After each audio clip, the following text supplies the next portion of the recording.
We are here to support peace and a freer future for the Palestinian people.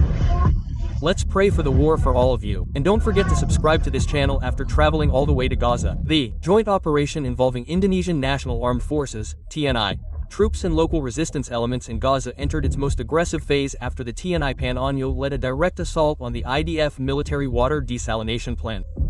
One of the most vital facilities that supplies clean water for the operational needs of Israeli troops in the coastal sector. In a swift attack that lasted less than an hour, 24 Israeli soldiers were confirmed killed, while the entire installation complex was completely captured by the joint forces. This attack was a significant turning point because the installation was previously known as a vital IDF military object that had multiple layers of protection, including a ground perimeter, motion detection sensors, and close-range surveillance posts. However, all of that protection collapsed after the TNI mechanized unit penetrated the defense line with a direct assault configuration using the Anoa Panzer positioned as the main striking element. Based on field reports, Israeli troops did not anticipate high-speed armored vehicles entering their red zone. The IDF's late return fire caused their forward guard position to collapse within minutes. Indonesian Army infantry troops, following the Anoa advance, immediately took over the installation's control points, neutralized the operators, and secured the desalination plant room, which was key to the water supply. This success not only created a tactical disadvantage for Israel but also provided a strategic advantage for coalition forces operating in Gaza. With the IDF's military water facilities now under the control of the TNI and joint forces, Israel's logistical access to this sector was seriously disrupted. Full control of these military water resources placed the TNI as the primary actor in the latest unrest in the Gaza coastal region. This opening operation also conveyed the TNI's mechanized capabilities capable of penetrating Israel's conventional defenses without delay, forcing the IDF to make major tactical adjustments. Initial evaluations indicated that Israel would now have to reorganize its water supply system and add layers of defense at other vital targets previously considered secure. The main attack began immediately after the TNI Anoa successfully opened an entry point into the IDF's military waterline village installation complex. With the route now secured against mines and sniper fire, the joint forces immediately began a phased penetration of the facility's three main sectors: the seawater input zone, the technical processing zone, and the distribution control zone. These three sectors were the operational heart of the installation, and capturing them would have meant shutting off the entire water supply to Israeli military units in the coastal area. Indonesian Army infantry units moved quickly to exploit the weakness in the defenses after the IDF's advance guard line fell. Without waiting for Israeli defensive maneuvers, TNI teams entered the input area, which was usually heavily guarded by automated sensor systems. However, damage to the electrical network caused by the initial breach rendered most sensors completely inactive, providing a wide opening for troops to move undetected. A brief skirmish ensued near the main pumping line, as 4 Israeli soldiers attempted to defend while calling for reinforcements. The attempt failed after the arrival of TNI support units, which swept the area with targeted fire. The zone was declared secure in less than 8 minutes. This zone became the center of the remaining Israeli resistance.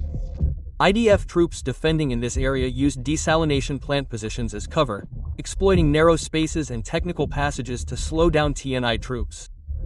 However, this strategy was ineffective. TNI technical and tactical units had mapped out possible IDF defense routes through aerial surveillance beforehand, knowing the entry and exit points for each passage. The breach was carried out simultaneously from 2 directions, leaving IDF troops with no room for maneuver. The fighting lasted approximately 18 minutes before all operators and troops stationed in this zone were neutralized. Damage to the core machinery was insignificant, allowing the installation to remain controllable after a full seizure. This zone was the most crucial point. It was here that processed water was directed to Israeli military bases in several key sectors. Seizing the control room immediately severed all IDF water supply lines. When Indonesian military, TNI, forces entered the zone, some Israeli operators attempted an emergency shutdown to prevent the facility from becoming active.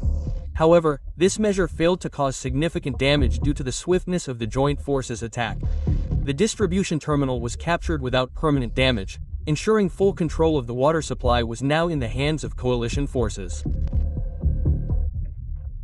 The capture of the IDF's military water desalination facility by TNI and joint forces had immediate and significant strategic implications for Israel's operational capabilities in the Gaza sector. Unlike the loss of a regular post or tactical headquarters, the loss of a military water facility meant the severance of one of the most fundamental logistical components: the supply of clean water to soldiers, vehicles, medical units, and command centers. This impact could not be offset or replaced immediately, placing Israel under unprecedented logistical pressure. This installation was one of the few military desalination facilities located close to the line of operations. With the fall of the facility, the IDF's normally automated and regulated water distribution system has been disrupted by up to 90% in some sectors. Israeli soldiers stationed at frontline posts have begun reporting water shortages for daily and operational needs, forcing them to reduce the intensity of patrols and mobilization activities. This disruption has also affected Israeli armored vehicle units. Some vehicles require water for engine cooling and other internal systems. Without a stable supply, their mobility capabilities are drastically reduced. Reports from various IDF posts indicate that Israel's logistics command is now in a state of emergency. They have been forced to divert water supply lines from other, safer sectors. However, these distribution lines are longer, slower, and more vulnerable to interception. Efforts to send water tankers to the affected sectors are also hampered by the risk of attack. Any logistical movement becomes an easy target for the joint forces now controlling strategic points along the Gaza coastal strip. While water is often considered a supporting logistical component in modern warfare, it plays a direct role in troop morale. Prolonged water shortages significantly degrade the physical and psychological well-being of IDF soldiers. Normally active posts resorted to passive defense because conditions were unfavorable for offensive mobilization. Internal reports even indicated that some Israeli units had begun reducing their guard times due to fatigue and dehydration. This widened the security gap in the Israeli defense line. With the facilities now fully under TNI control, the joint force had two major advantages. First, Israel lost control of its crucial water logistics. Second, TNI forces could redirect water supplies to support previously undersupplied local resistance positions. This created a new imbalance. TNI forces not only shut off the Israeli military's water supply but also redistributed those resources to those already under logistical pressure.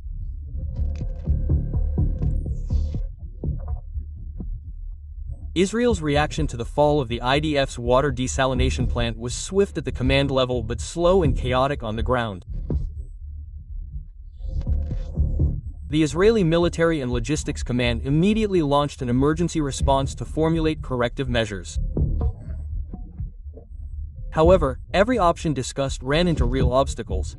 Access was cut off, water supplies collapsed, and distribution lines were within the control of the TNI and the joint force. After reports of the losses came in, the IDF's Southern Division issued a red logistics alert, an emergency protocol for dealing with supply failures to vital military assets. The logistics commander urged that water deliveries be diverted from the central sector. However, this decision immediately created new problems. Water transfers had to be routed through completely exposed and poorly protected routes. The situation was exacerbated by the fact that several Israeli forward posts had already reported personnel dehydration and a drastic decline in combat readiness. During the meeting, the Israeli command staff realized that the loss of the water installation was not merely a tactical incident, but a logistical crisis that could potentially their operations along the Gaza coast. The first attempt to send a convoy of water tankers to the affected sector failed after the main route was blocked by Indonesian military patrols, who had reinforced the perimeter around the installation. Approaching trucks had to make a long detour over rocky and unstable roads, increasing distribution time by 2 to 3 times. Furthermore, the risk of attack from joint forces forced Israel to hold back some convoys to prevent them from becoming moving targets. This situation forced Israel to reduce the frequency of deliveries and prioritize only critical troops.